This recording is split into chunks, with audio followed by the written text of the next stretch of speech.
지난 주일은 우리가 웨슬리 회심을 기념하는 주일로 지켰는데, 그때 여러분과 함께 나눈 말씀은 웨슬리의 마음을 뜨겁게 한 그 뜨거움에 대한 말씀을 나눴습니다. 그 뜨거움이 감정적인 어떤 격정이 일어나서 뜨거운 그런 것도 물론 생각할 수 있지만, 내 마음이 이상하게 뜨거워졌다 하는 그 웨슬리의 뜨거움은 내 마음이 이상하게 뭉클함을 느꼈는데, 내 마음이 이상하게 감동을 받았는데, 그런 말씀으로 우리들이 이해를 했습니다. 무엇 때문에 웨슬리가 그 마음의 뭉클함을 느꼈을까? 무엇 때문에 그 마음이 감동이 왔을까? 바로 그것은 다른 게 아니라 죄인된 나의 구원이 예수 그리스도의 전적인 은혜로 된 것, 다시 말해서 나를 구원하시려고, 죄인된 나를 구원하시려고 그리스도께서 나를 위해 죽으셨다 하는 그 사실에 대해서 마음에 강한 감동이 왔다는 거죠. 그래서 전적으로 우리의 구원이 예수 그리스도의 죽으심을 통해서, 또 그의 믿음, 그를 향한 우리의 믿음을 통해서 우리가 구원을 얻는 거야 하는 이 깨달음을 가지고, 그리고 마음이 뜨거웠다는 것입니다. 오직 예수 그리스도를 믿음으로만 구원을 받는다, 이 사실 때문에 감동이 일고 마음이 뭉클했다. 이걸 일컬어서 종의 믿음이 아니라 크게 구원 얻는 아들의 믿음이야, 그렇게 우리는 해석을 했습니다. 바로 이 사실은 다른 말로 조금 이야기하면, 그건 하나님의 사랑을 마음에 느끼면서, 하나님이 구원하시는 하나님의 사랑을 느끼면서 마음에 감동을 받았고 마음이 뭉클했다. 그게 진정한 회심이고, 그게 진정한 구원을 얻는 믿음이다. 그것을 우리가 다시 한번 기억할 필요가 있습니다. 웨슬리의 마음을 이상하게 감동시킨 것은 다른 아무 이유가 없습니다. 예수 그리스도가 나를 위해서 죽으셨다, 그리고 그의 죽으심이 나를 구원하셨어, 그 사실이 자기의 마음에 감동으로 밀려왔다는 겁니다. 오늘 이 순간에 여러분은 똑같은 이야기를 듣고 있으신데, 지금 여러분의 마음에 감동의 물결이 일어나십니까? 여러분의 마음 속에 그래, 그렇게 하고 마음이 뜨거워지는, 이상하게 뜨거워지는 것을 느끼십니까? 아니면 당연히 그 얘기 한두 번 들은 얘기인가? 그렇게 그냥 들었던 이야기를 또다시 앵무새 지저귀는 것처럼 들려지거나, 아니면 나하고 관계없어, 나하고 별로 의미가 없어, 그렇게 생각이 되십니까? 오늘 우리는 하나님의 말씀을, 요한복음 3장 말씀을, 16절 이하에 있는 말씀을 우리가 읽고 보았습니다. 이 하나님의 사랑에 대해서 가장 분명하게, 가장 최고조로 이야기하고 있는 것이 바로 요한복음 3장 16절. 우리 너무나도 교회 조금만 다녀도, 성경 몇 번만 보거나 설교를 몇 번 들어도 우리는 이 구절이 성경에 있다는 것을 알고 있는 너무나도 유명한 성경의 대표 구절 가운데 하나가 아닙니까? 이 구절은 하나님이 세상을 이처럼 사랑하사, 하나님이 사랑해서, 그 얘기입니다. 하나님이 사랑해서. 모든 사랑은 다 귀한 것이지만, 여러분, 하나님의 사랑이 얼마나 귀한 것입니까? 사람이 사랑하는 거, 내가 기르는 미물 짐승만, 그것만 해도 나를 반겨주고 하면 반려자라고 생각하고, 반려견, 반려동물 이렇게 하면서 무슨 의사가 소통이 되고 감정이 통하고, 그게 얼마나 내 외로움을 달래주고 내 삶을 얼마나 의미 있게 해주는지 모른다고 그렇게 이야기하면서 무언가 교감을 가지지 않습니까? 그런데 하나님의 사랑에 우리가 어떻게 감동하지 않을 수가 있겠습니까? 하나님이 세상을 이처럼 사랑하사, 그 하나님의 사랑으로 우리의 마음에 감동, 감흥, 뜨거움, 그게 일어나는 것, 그건 너무나도 지극히 정상적인 거, 그게 바로 믿음의 상태다, 그 얘기죠. 하나님의 사랑 중에도 오늘 성경 말씀은 뭐라고 이야기합니까? 하나님이 우리에게 쓰다듬어 주셔도 감동합니다.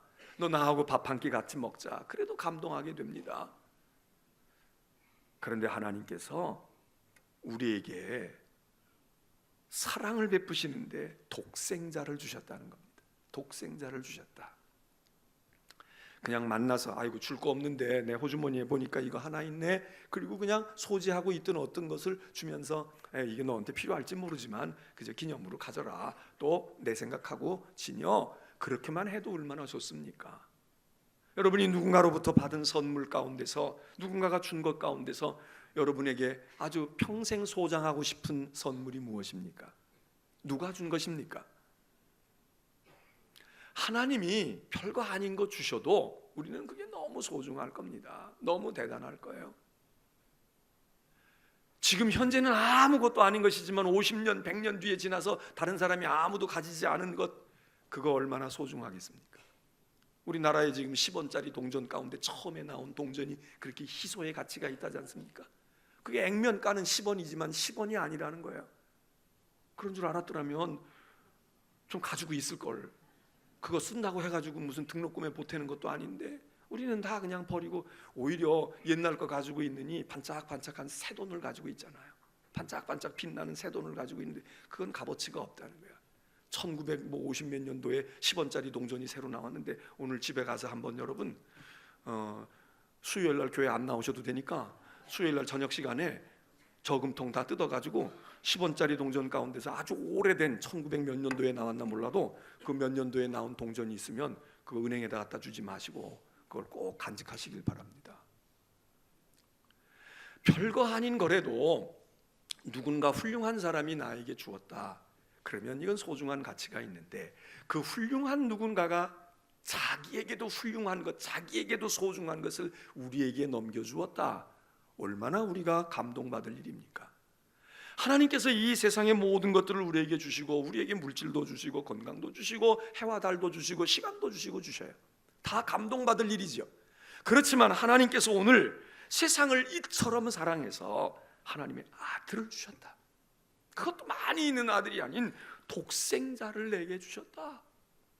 이게 우리에게 감동이 되냐 이겁니다.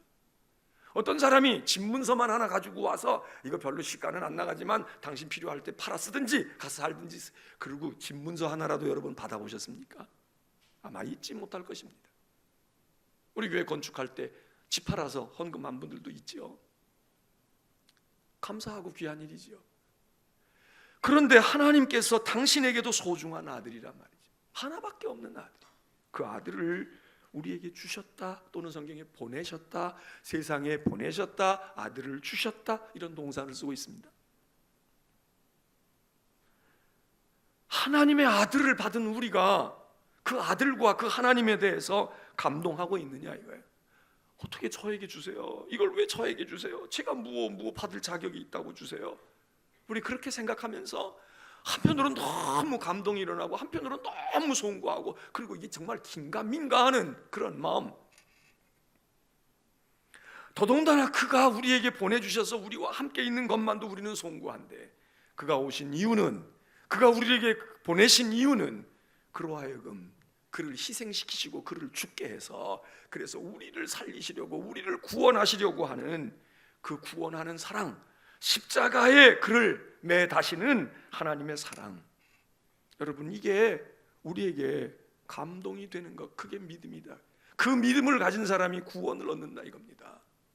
그냥 우리가 교회에서 아유 종교는 좋은 거니까 가서 좋은 얘기 듣고 교회 가서 다 쓸만한 얘기 듣는 거야, 그래서 오는, 그건 지난 주일날 말씀드린, 그건 종의 믿음이다. 믿음은 믿음이지만 종의 믿음이다 이거죠.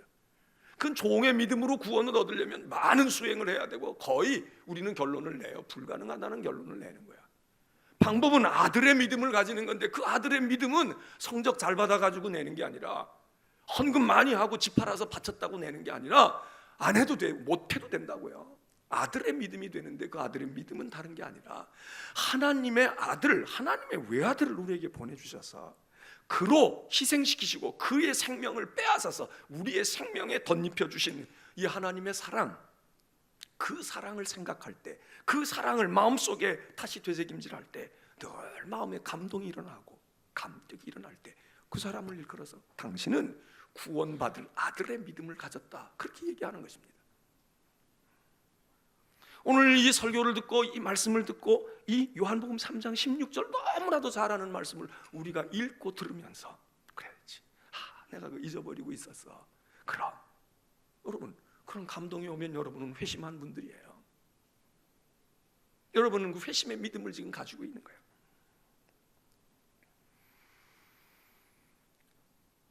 이 하나님의 사랑, 우리를 뜨겁게 하는, 우리의 마음을 뜨겁게 하고 우리의 마음에 감동이 일어나게 하는 건 우리 아이가 효도를 하고 어떤 사람이 선한 일을, 의로운 의인이 나를 위해서 희생을 하고 나를 위해서 뭘 해줘서 일어나는 감동, 그걸로 천국 가고 그걸로 구원 얻는 게 아니라 하나님의 이 사랑, 하나님의 사랑 때문에, 그리고 그 사랑의 가장 최고봉은 아들을 보내주신 거고 아들을 우리에게 허락하신 거고, 그 아들이 우리에게 행한 많은 일들이 다 사랑이지만 그 가운데 가장 최고봉은 십자가에서 우리를 구원하시려고 당신이 희생되고 당신이 죽고 당신의 아들을 희생시키시고 우리를 구원하신 이 십자가 사건과, 그리고 그 복음 앞에서 우리의 마음이 아침이면 밤이면 낮이면 언제든지 그 말씀 앞에서 우리의 마음이 뭉클하다, 우리의 마음이 감동이 일어난다, 우리의 마음이 감격이 있다. 이게 바로 나 구원받았구나, 성령이 내가 함께 하시는구나, 그 얘기를 하는 거예요. 그래서 우리의 마음이 뜨거워지는 이유는, 우리의 마음이 감동받고 감격되는 이유는 다른 게 아니라 하나님의 사랑 때문이다. 하나님의 사랑 때문에. 하나님이 날 사랑하시는구나, 하나님이 날 사랑하셔. 그런데 이 하나님의 사랑에 대한 것, 오늘 저는 한 가지 부면에서만 말씀을 드리는데, 이 하나님의 사랑이라는 게 너무나도 많고 다양한 것이니까 그 중에 오늘 하나님의 사랑 가운데 가장 기본이며 가장 근본이 되는 건 뭐냐면, 우리를 뜨겁게 하고 우리의 마음에 감동을 일으키는 하나님의 사랑은 우리를 불쌍히 여기는 사랑이다 이거야. 측은하게 여기는 사랑. 너 얼마나 고생이 많니? 너 얼마나 힘드니? 너 얼마나 괴로움이 많니? 너 얼마나 두렵니? 너 얼마나 고통이 크니? 그 하나님의 사랑이 바로 이 십자가를 낳았다는 거예요. 너 고생하는 꼴 내가 못 보겠다. 그래, 내 고통의 멍에에서, 무거운 짐에서 내가 너를 풀어주마. 그냥 거저되는 건 아니니까 내가 내 아들에게 그 짐을 지울게. 너는 자유함을 얻어. 이게 복음 아닙니까? 이게 지금 요한복음 3장 16절 말씀 아닙니까?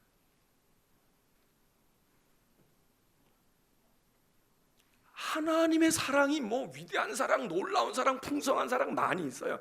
근데 하나님의 사랑을 정말 핵심으로 이야기한다면 가장 원초적이고 가장 근본적인 사랑은 우리를 불쌍히 여기시는 하나님의 사랑. 하나님이 나를 불쌍히 여기시는구나. 그러려면 첫째 중요한 건 뭐냐? 첫째는 내가 불쌍하다는 걸 시인해야 됩니다. 내가 불쌍하다는 걸 알아야 돼. 불쌍한 걸 모르는 사람은 불쌍한 사랑을 받으면요 자존심 상하는 거야. 나를 이렇게밖에 안 봐요? 나 이거 먹으라고 준 거예요? 근데 정말 불쌍한 사람은 무엇도 고마운 거지, 무엇도 감사한 거지. 예전에 거지들이 다닐 때, 거린들이 다닐 때 불쌍히 여겨서 찬밥이라도 주세요. 우리 아이가 굶어 죽으니까 밥덩이 하나 주세요. 불쌍히 여겨서 달라는 거야. 근데 요즘에 거린들은 그렇게 말 안 해요. 인격을 봐달라는 거야. 복지가 참으로 좋기는 좋은 것이지만 복지가 인간의 죄됨과 악함과 자기가 측은하다고 하는 것들을 빼어버리는, 자존심을 세워주는 것은 잘하는 일이죠. 그렇게 해야 돼. 그러나 신앙 문제에 있어서는 이게 얼마나 해악이 되는지 몰라요. 믿음은 하나님 나 불쌍해요. 하나님 내가 생각해도 난 대책이 없어요. 나는 너무나도 무거운 짐을 지고 있어요. 난 너무 아파요. 하나님 난 너무 무서워요. 어떻게 좀 해주세요. 이러는 심정이 없으면 미안한 얘기지만 구원은 거리가 멉니다. 그 사람은 구원이 필요한 사람이 아니에요. 무슨 구원이 필요해요? 구원은 견딜 수 없는 지경에서, 어떻게 해볼 도리가 없는 지경에서 아무도 없다. 하나님 나 아무도 없어요. 하나님 날 제발 좀 불쌍히 여겨주세요. 거긴 자존심이 있는 게 아닙니다. 거기는 무슨 인격을 지금 말하는 게 아닙니다. 수로보니게 여인에게도 예수님은 인격을 짓밟은 것 같아. 근데 그 여자는 인격이 자기를 살리는 게 아니에요. 그 사람은 지금 인격이 문제가 아닌 거야. 살아야 돼. 살아야 돼. 개들에게도 주지 않는 거, 그래도 개들도 먹는 거 있지 않습니까? 부스러기라도 내게 주세요. 그러면 해답이 생기는 거예요. 구원의 길이 열리는 거야. 은혜를 우리가 못 받는 건 기도도 안 하고 헌신도 안 하고 뭣도 안 하고 믿음도 없고 성경도 모르고 그래서 그럴 수도 있지만, 절박한 우리의 측은히 여겨 주옵소서. 이 주님의 하나님의 사랑은 측은지심에서 오는 것인데, 우리를 불쌍히 여겨 히브리 백성들이 애굽에서 고난당하고 어려움을 겪고 있을 때 하나님께서 그들의 신음소리를 더 이상 들을 수가 없고 그들의 고통의 연장을 보실 수가 없어서 그들이 괴로움 당하고 아파하고, 우리를 좀 건져주세요, 우리를 노예를 풀어주시고 우리 고향 땅으로 돌아가게 해주시고 우리의 선조의 땅으로 가게 해주시고 약속의 땅으로 가게 해주세요. 울부짖고 고통하는 무리를 보고 하나님께서 보시고 들으시고, 그리고 내려가서 내가 너희를 구원해야 되겠다 이러는 거지. 살만해요. 지금 그렇지만 조금 좀 낫게 해주세요. 이건 우리의 인격의 문제입니다. 우리 인격 너무 말살되고 있어요. 여러분, 이런 얘기가 아니거든요. 오늘 우리에게 감동과 은혜가 없는 까닭은 뒤집어 얘기하면 우리가 우리 자신을 불쌍하게 생각하지 않아요. 그리고 우리는 자존심을 세워 우리 인격을 지금 논하고 있어요. 먹을 거 주려면 제대로 주라고. 애들 이렇게 할 때 우리 애 지금 가난한 집이라고 하는 거 그거 신경 쓰지 말게 해달라고. 좀 은밀하게 주든지 표시 안 나게 못 줄 수. 이건 웬만큼 좀 살고 난 다음에 얘기 아닙니까? 진짜 끼니가 온데간데 없어 보세요. 정말 이 끼니를 안 먹으면 내 아이가 죽을 것 같아. 그러면 누가 주든지 밥을 주든지 죽을 주든지 그게 문제입니까? 구원이 절실한 사람은 그게 문제가 아니라 먹는 것을 주는 게, 누구든지 나 불쌍한 사람이에요, 나를 불쌍히 여겨주세요, 나 그래요, 맞아요. 당신이 나를 외면해버리면 나는 내 생명이 앞으로 30분 유지할지 어쩔지 몰라요. 여러분, 그거 안 해요. 하나님의 사랑의 근본은요, 측은히 여기는 사랑이야. 하나님이 보실 때 너무 측은해. 근데 하나님은 측은히 여기고 있는데 본인은 측은히 여기질 않는 거야. 자기가 그걸 몰라. 절실함이 없어. 내가 지금 얼마나 아픈 존재며 얼마나 연약한 존재며 얼마나 지금 위험에 처해 있으며 내 생명이 얼마 안 남았다고 하는 걸 우리가 감지를 못해. 그러니까 당당한 거예요. 여유가 만만히 있는 거예요. 2, 3일 전에 우리 임 권사님이 여기서 작업을 하다가 유치부실에서 사다리 놓고 올라가서 작업하다 떨어졌다는 거예요. 저는 밖에 나가 있는데 전화가 왔어요. 임 권사님이 이렇게 돼가지고 병원으로 지금 갔다고. 그래 가서 얘기를 들어보니까 이렇게 하다가 뭐 하여튼 무거운 게 이렇게 내려오고 이래가지고 중심도 잃고 이래가지고 뭐 우리가 천정이 높지가 않으니까 얼마나 그랬겠어요. 근데 중심 잃고 떨어지니까 어깨가 상하고 그리고 갈비에 금이 가고 이렇게 해가지고선, 그런데 본인이 어떻게 할 수가 없었다는 거예요. 그러니까 소리 질렀다는 거예요. 권사님, 어떻게 누가 있었어요? 옆에 돕는 사람이 있었어요? 없었다는 거. 그럼 아무도 없는데 당신 혼자 떨어져가지고 있는데 어떻게 했어요? 소리 질렀다는 거예요. 웬만하면 자기가 일어서 걸어 나가지요. 나 병원 좀 갔다 와야 되겠다고 차 몰고 갔다 올 수 있겠죠. 아무것도 소리 지르는 수밖에 없어. 누구 좀 와봐요. 나 좀 여기 좀. 우리 권사님 중에도 요양병원에 있는데 화장실에서 넘어지셨어. 꼼짝을 못 하겠다는 거야. 꼼짝을. 소리 지른 거지. 소리 지른 거야. 그러니까 사람들이 와서 보고.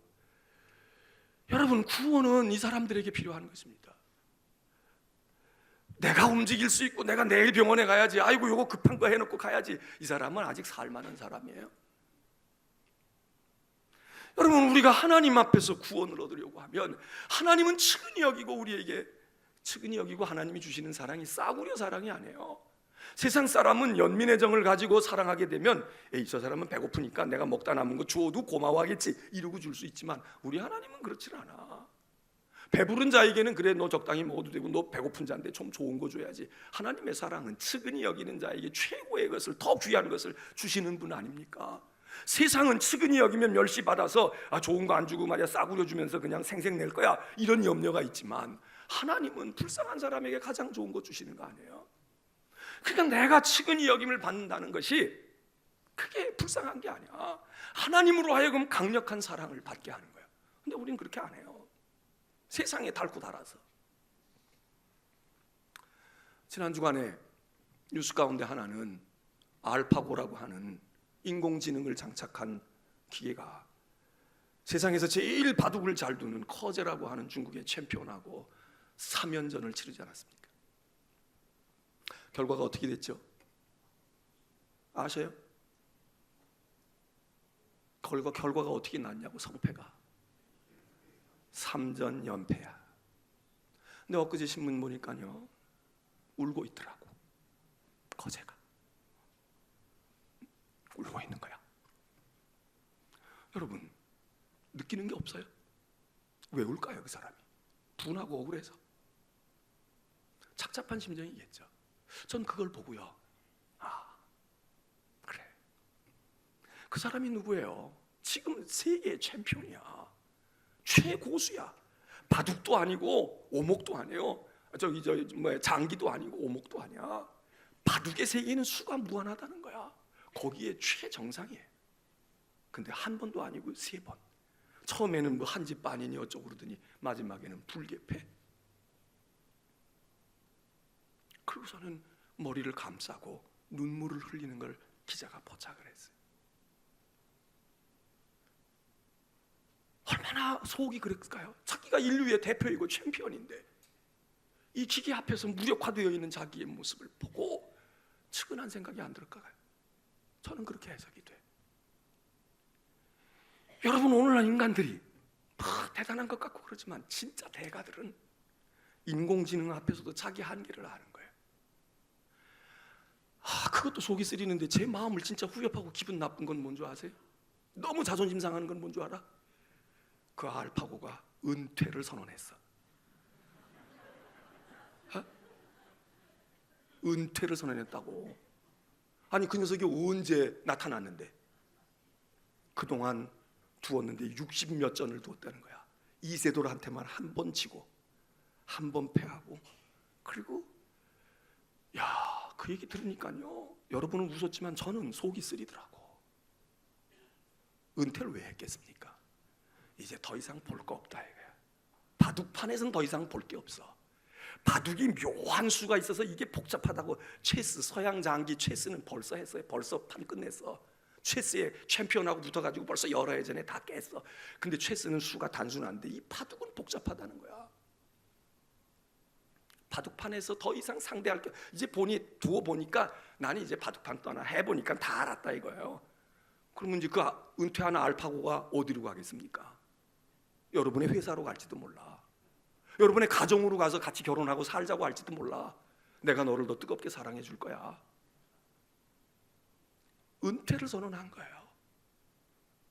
인간의 최고의 두뇌와 최고의 다양성을 가지고 있는 분야에 이거는 따라오기 어려워. 그 분야에서 지금 챔피언이 나가 떨어졌어. 3전 연패. 하면 할수록 회복되어지는 게 아니라 하면 할수록 더 이상 어떻게, 기가 죽어 처음서부터. 그래서 막 실수했다는 거 아니에요. 겁나는 거지.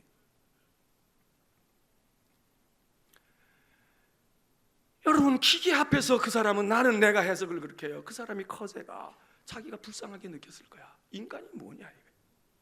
내가 세상을 제패하고 있는데 단숨에 무너지는 자기의 초라함을 보고, 인류의 초라함을 보고 그 사람이 우리 대신 울어준 거라고요. 보통 인간들은 몰라. 이게 울어야 할 일인지 웃어야 할 일인지 몰라. 이 사람은 경지에 오른 사람들이니까 알 거 아니에요. 눈물을 알아. 그러니까 우리 이세돌, 우리나라 선수가 울 일 아니야, 잘했어, 격려할 일이야, 그리고 박수 쳐줬다는 거 아니에요. 통하지. 경지에 오른 사람들은 통해. 여러분, 인공지능 앞에서 인간이 자기의 측은함을 발견합니다. 자기가 불쌍한, 우리가 불쌍한. 근데 조물주인 하나님 앞에서 인간이 자기의 측은함을 이야기하는 것이, 그게 그냥 상투적인 것이고 그게 아무것도 아니다. 그런 사람은 구원을 못 얻어요. 구원의 세계가 뭔지 몰라. 인공지능 앞에서 기가 막힌, 소리는 안 냈지만 눈물을 짓고 있는 그 모습을 볼 때, 우리가 얼마나 불쌍한 존재입니까? 우리가 얼마나 측은한 존재예요. 오늘 여러분이 이렇게 다 앉아 계시지만, 나는 살만해. 나는 이만큼 성공한 사람. 여러분, 그러실지 모르지만 마음에 병든 분들이 많아요. 무거운 짐을 가지고 인생을 아쉬운 속에 살고 있는 사람들이 많아. 인생이 이거냐? 이게 인생이야? 이게 전부야? 꼭 욕심이 있어서가 아닌 거예요. 자기와 상대했던 기계를 앞에다가 놓고 뭐 기계도 없지 뭐 기계라도 있으면 더 때려 부시게 하면 좋겠는데 그건 딴 데서 다 원격 조정으로 하고 있고 여기서 지금 모니터 화면 놓고 지금 하는 거 아니에요? 그 얼마나 기가 막힌 현실입니까? 감정을 표현할 수가 있어요. 뭘 할 수가 있어요? 할 수 있는 건 울 수밖에 없을 거야. 울 수밖에 없을 거예요. 나는 그게 멋있는 모습이라고 생각해요.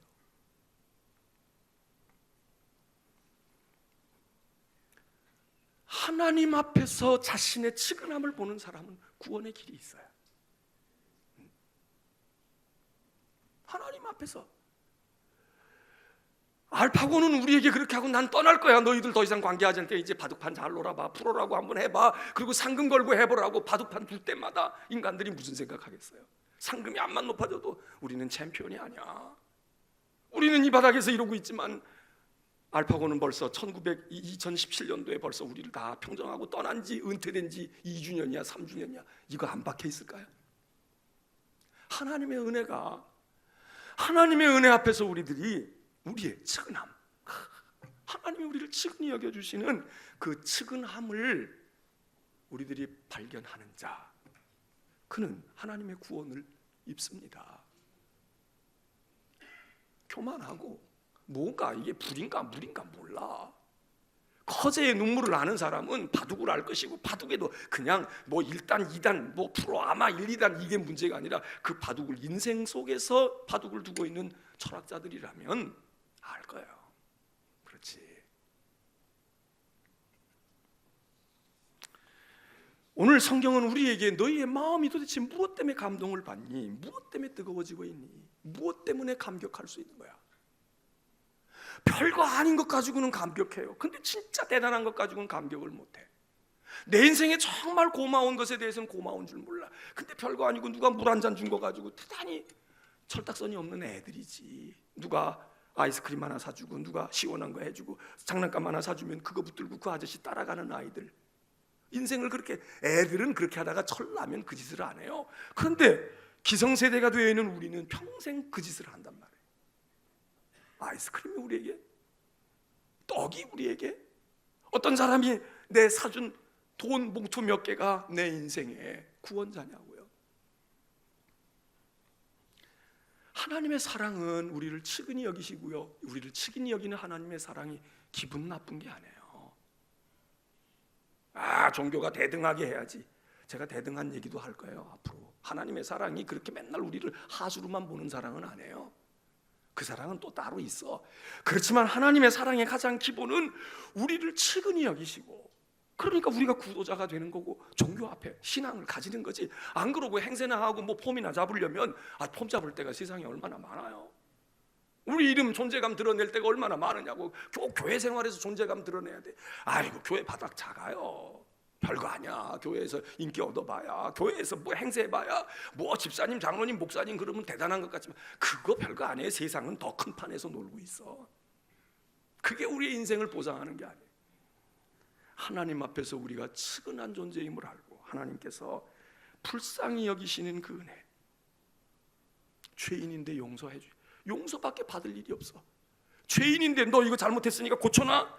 우린 고칠 길이 없거든요. 인생의 시간도 많이 남지 않았어. 능력도 없어. 가진 것도 없어. 어떻게 해요? 내가 일 저질러놔서 그르쳐졌지만 보상하고 회복시킬 수가 없어. 방법은 하나예요. 용서받는 것밖에 없어. 용서해 줄게. 내가 그냥 못 본 척할게. 내가 다 보상하고 변상할 테니까 그냥 가라. 네가 무슨 돈이 있겠니? 자존심 상해요? 여러분, 구원이 필요 없는 분들입니다. 그냥 가도 돼요? 그냥 가도 괜찮겠어요? 그럼 가. 너 보니까 갚을 능력이 없네. 알았어요. 고맙습니다. 제가 언젠가 돈 벌면 갚을게요. 그리고 어느 날인가 편지 보내서 말해요. 10년 뒤, 20년 뒤에 이런 사람이 있었는데 그때 나를 이렇게 했다. 뭐 그런 얘기, 미화 같은, 미담 같은 얘기들 종종 나오잖아요. 여러분, 용서밖에 받을 길이 없어. 용서 안 해, 탕감 안 해주면 길이 없는 거야. 돈 있는 사람이야. 벌어서 갚으면 되고, 알았어요, 내가 은행 갔다 올 테니까 온라인도 보낼 테니까 계좌번호 알려줘요. 그러면 해결이 돼요. 그런 사람들은 구원을 안 받아도 돼. 십자가를 지시고 우리를 죽기까지 끝없이 사랑하고 무한히 사랑하고 조건 없이 사랑하는 사랑을 받는 대상이 누굽니까? 불쌍한 사람들이에요. 그 방법밖에 없어요. 다 해결해 주지 않으면, 전적으로 해결해 주지 않으면 나는 아무것도 할 수가 없어요. 베데스다 연못가에 나와 앉아 있지만 저 물이 동하면, 기적의 물에 들어가면 낫는다는 믿음도 있고 그랬다는 증거도 있는 것 같지만, 문제는 여기서 요거 한 걸음을 들어갈 수 없는 사람들이 인생의 다수입니다. 베데스다 못가에 가지도 못한 사람도 있지만 갖다 손 치더라도 지식의 문으로 그만큼 갔고, 건강의 문으로 그만큼 갔고, 인생의 덕으로, 윤리와 도덕으로 그만큼 갔을지라도 문제는 구원을 얻어서 넘어가는 고 요단강 같은 강 하나 건너고 거기 하나 들어가는 몇 걸음, 그게 내 마음대로 안 된단 말이죠. 그러니까 베데스다 못가에 환자들만 우글거리고 있는 거야. 왜? 물이 동할 때 거기 빨리 들어가야 되는데 거기서 한 걸음에 들어갈 수가 있나? 오늘 우리가 하나님의 사랑을 여러분은 어떤 사랑으로 기대를 하세요? 조금 인테리어 해주시는 사랑? 조금 나 멋내주시는 사랑? 내 존재감을 조금 더 올려주시고 인생의 성공이다 이렇게 얘기하는 것을 베풀어 주시는 하나님의 축복의 사랑? 아니, 하나님의 사랑이 1차로 필요한 사람들은 그런 사람들이야. 생과 사의 문제야. 그리고 나 혼자는 안 돼요. 아무도 없어요. 못해요. 어떤 방법을 몰라요. 아니, 방법을 가르쳐 주어도 나는 방법을 알아도 할 수가 없네요. 모를 때는 몰라 속상하지만 아는데도 할 수 없는 경우가 있잖아요. 그래, 이거 이렇게 하면 되고, 이 사람 만나면 되고, 법정에다가 뭐 어떻게 얘기하면 되고, 여기다가 어떻게 하면 되고, 민원 제기하면 되고. 근데 머리는 알고 있는데 내가 할 게 없어. 내가 할 수가 없어. 그 사람이 구원이 필요한 거고, 그들에게 하나님은 그 구원을 베풀어 주실 때 그들의 가슴이 감격하다, 감동이. 하나님, 나 이렇게 해서 당신의 아들을 죽이시고 나를 살리셨군요. 하나님이 그냥 지나가다가 돈 몇 푼 주셔도 감사한데 아들을 나에게 보내주시고 그 아들이 내게 와서 이런 지경에 이르렀다. 어떤 시인은 하늘에 떠있는 무지개를 보기만 하면 가슴이 뛴다, 그런 시인도 있잖아요. 여러분, 우리의 가슴은 무엇 때문에 뛰고 무엇 때문에 감동이 일어날까? 오늘 좋은 일 있으니까, 어제 돈 좀 벌었으니까, 이제 좀 내가 집도 좀 옮겼으니까, 그것 때문에 가슴 뛸 수도 있겠죠. 그러나 신앙으로 와지는 마음의 뜨거움은 이상한 뜨거움이야. 아무것도 바뀐 게 없단 말이죠. 아무것도 아니야. 세상 그대로 있어. 요지경이야. 근데 내 마음에 감동이 온다. 무엇 때문에? 그리스도가 나를 위하여 죽으셨다. 하나님이 나를 사랑하셔서 아들을 나에게 보내셨다. 그리고 그 아들이 나를 위해서 무언가를 하셨다. 그게 십자가고, 그리고 그걸 믿는 자에게 용서받고 구원을 주신다. 믿기가 어려운 거지만, 그럴 수도 있구나, 이럴 수도 있구나. 그리고 믿음을 가지는 순간에 마음속에 감동이 오고 마음에 뭉클함이 생기고 무언가 이상함을 느끼게 되는 것, 그게 구원의 증거 아닙니까? 그게 구원이지.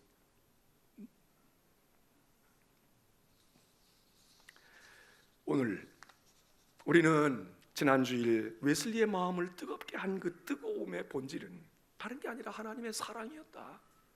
그리고 그 하나님의 사랑은 나를 구원하신 사랑이었다.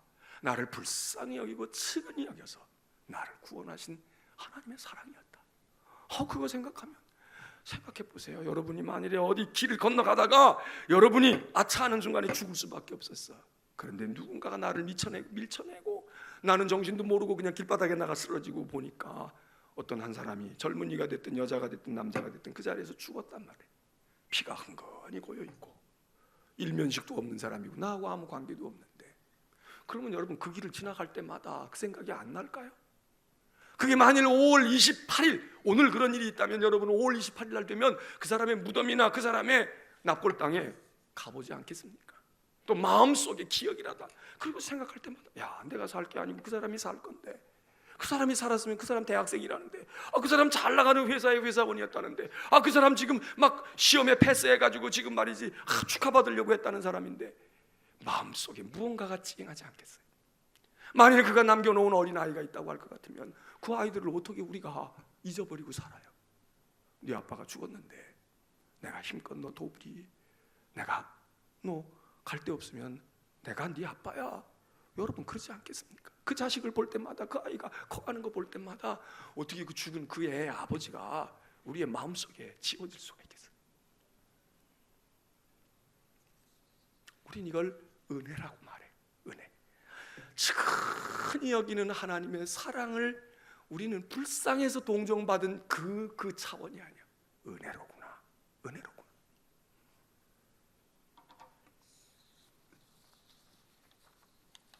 세상은 냉랭하고 답답하고 질직할 것 같고, 그리고 막 속상하는 일들이 많다고 얘기해. 좀 마음 좀 뭉클한 이야기 있으면 좋겠다. 감동이 오는 이야기가 있으면 좋겠다. 고생하고 성공한 사람의 이야기도 우리의 마음을 감동시켜요. 그런데 하나님의 이 사랑 이야기, 하나님이 우리를 지극히 여겨달라, 지극히 여기신다, 이게 우리에게 너무나 좋은 거예요. 하나님 아무도 없어요. 정말 내 마음 몰라요. 하나님 나를 불쌍히 여겨주신. 나 그래도 괜찮아. 여러분, 이게 우리의 종교심이고 이게 믿음입니다. 우린 너무나 많아. 기댈 때가 많고 위로받을 때가 많고 희망사항이 많고, 그리고 핑크빛 무드가 너무 많아. 하나님의 자리는 없어. 감동할 수도 없어. 오늘 예배에 오신 여러분들, 오늘 여러분이 한번 하나님 앞에, 주님, 내가 정말 불쌍한 자입니까? 나 지금 잘 모르고 있으면 내가 불쌍한 존재라고 하는, 하나님의 사랑이 아니면 안 되겠다고 하는 거라도 깨닫게 해주세요. 그렇게 여러분 기도하셔야 돼요. 그 잘 모르는, 지금 제 설교가 이해가 잘 안 되는 분은 그렇게 기도하셔야 돼요. 나 불쌍한 자라고 그러는데, 전 목사가 다 불쌍한 자라고 그러는데 난 그런 생각이 안 드는데요. 그런 생각이 좀 내 마음에 들어오도록 공감이 될 마음을 성령께서 주옵소서 기도하시고요. 그런 마음이 드는 분들은, 주님, 내가 이렇게 불쌍하고 찌근하니 내 눈물을 보시고 내 기도를 들으시고 내 아픔을 아시고, 하나님 나를 아무래도 좋아요. 근데 아들을 주셨다니 나 너무 감사해요. 그렇게 하시면 여러분들의 아들의 믿음이 여러분 가운데 자리 잡게 될 줄로 믿습니다.